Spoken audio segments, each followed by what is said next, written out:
ఒకప్పుడు కంచెర వృత్తితో కలకలలాడిన అనకాపల్లి జిల్లాలోని కే కోటపాడులో ఇప్పుడు ఆ వృత్తి మెల్లగా కనుమరుగవుతుంది. రాగి, ఇత్తడి వంటి లోహాలతో పాత్రలు తయారు చేసే ఈ సాంప్రదాయ చేతి వృత్తి యంత్రాంగాల ఉత్పత్తుల పోటీతో కుందేలవుతుంది. కంచెర్ల కోటపాడు పేరుతో ప్రసిద్ధి చెందిన ఈ గ్రామంలో ఒకప్పుడు 500కి పైగా కుటుంబాలు కంచెర పనిపై ఆధారపడి జీవించేవి. కానీ ఇప్పుడు ఆ సంఖ్య కేవలం 20 కుటుంబాలకే పరిమితమైంది. తయారీ ఖర్చులు పెరగడం, మార్కెట్లో యంత్రాలతో తయారైన వస్తువులు చౌకగా లభించడం, యువత ఈ వృత్తిలోకి రావడానికి ఆసక్తి చూపకపోవడం వంటి కారణాలతో ఈ చేతి వృత్తి నెమ్మదిగా తగ్గిపోతుంది.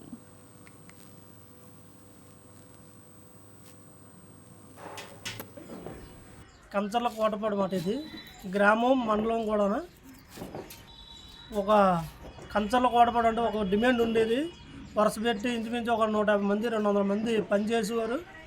అలాగా ఇప్పుడు ఖాళీగా అయిపోయింది. వీధులు రెండు కూడా సైలెంట్గా అయిపోయింది. ఏ పని పాటలు లేకుండా, కానీ సుఖం లేకుండా పోయింది. ఉన్నోళ్ళు కూడా చేయలేకపోతున్నారు. ఆ పనికి ఉండి కూడా సుఖం లేకుండా పోయింది. మాకు చేసేవాళ్ళు కూడా లేకుండా అయిపోయారు.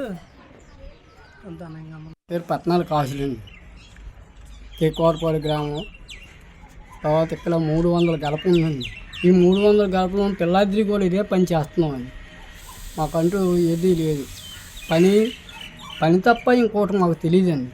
దీని మీదే బ్రతికేవాళ్ళం. కలాడిది కంచర పని అంతా పోయిందండి. కంపెనీ కూడా వచ్చేసి రెడీమేడ్గా కొనుక్కొని వెళ్ళిపోవడం తప్ప ఓసారి సామాను కొనడానికి కానీ ఎవరూ రాలేదండి. ముందుకంటూ ఎవరూ రాలేదు. ఎవరో మెరుగు పెళ్ళికి ఏదో మెరుగుంటే సంవత్సరానికి ఒకసారి మెరుగు పెట్టుకోనికి వస్తే ఆ మెరుగు పెట్టుకొని ఏదో బతకడమేనండి. ఎక్కడికైనా వెళ్ళి ఏ ఊరు వెళ్ళి పని చేద్దామంటే ఎక్కడికి వెళ్ళిపోతాం, ఇల్లు అక్కడ వదిలేసి. కొన్ని వెళ్దామని మట్టి పనికి వెళ్ళినా సరే మట్టి మోయలేమండి. చాలా ఇబ్బంది పడుతున్నాం.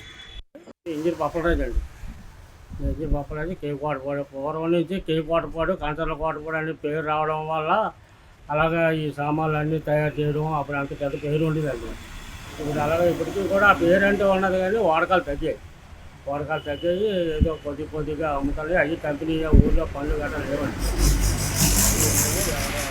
పనులు గట్రా చేతులే శాతం ఏదో వాడకం తగ్గగా లేదండి. ఏదో ఒకటి కొద్దిగా అమ్మటం, లేదంటే అలకొనడం. అదే సార్. పూర్వం నుంచి కూడా ఇది చాలా ప్రసిద్ధి ప్రాముఖ్యత గల ఊరు. ఇక్కడ సారి సామాన్లు ఈ చుట్టుపక్కల 2 జిల్లాల్లో కూడా ఈ బింది, డేస, అండా ఇలాంటివన్నీ కూడా ఇవాళ వెళ్ళి ఎక్స్పోర్ట్స్. ఇప్పుడు అవి కూడా వాళ్ళు బెత్తాంచిన వాళ్ళు లేరు, చేసిన వాళ్ళు లేరు, కొనుక్కున్న వాళ్ళు లేరండి. ఇప్పుడు ఉన్నది ఏంటంటే కాస్త దేవస్థానం పని అవి చేసుకోవడం. ఇప్పుడు కొత్తవి కూడా ఎవరు కొనలేదండి. పాతవి తేవడం, మెరుగులెట్టించుకోవడం, పట్టిపోవడం జరుగుతుంది. దానివల్ల ఉన్నవారికి ఎవరికి ఉపాధి జరగలేదు. ఉపాధి ఏదైనా సరే గవర్నమెంట్ వారు చూపిస్తే కొంత ఇదే వృత్తిలో చిన్నప్పటి నుంచి మా తాతల దగ్గర నుంచి ఇదే వృత్తి అండి. మాకు మా వృత్తి పిల్లలు చదివించుకొని మేము ఆడవాళ్ళు మగవాళ్ళం కూడా కష్టపడి ఖాళీ లేకుండా కష్టపడి బతికేవారు అండి. పిల్లలు పోషించుకొని చదివించుకొని చేసుకొని అలాంటిదల్లా పనులు పోవట్లు ఏమి లేవు. ఇప్పుడు ఖాళీగా ఆడవాళ్ళం ఖాళీ కూకోవడం, మగవాళ్ళు ఏదో వస్తే ఏదో కాలక్షేపనికి ఏదో రకంగా చేసుకుపోతున్నారు. కొంతమంది అయితే ఊరు వదిలేసే పోయారండి.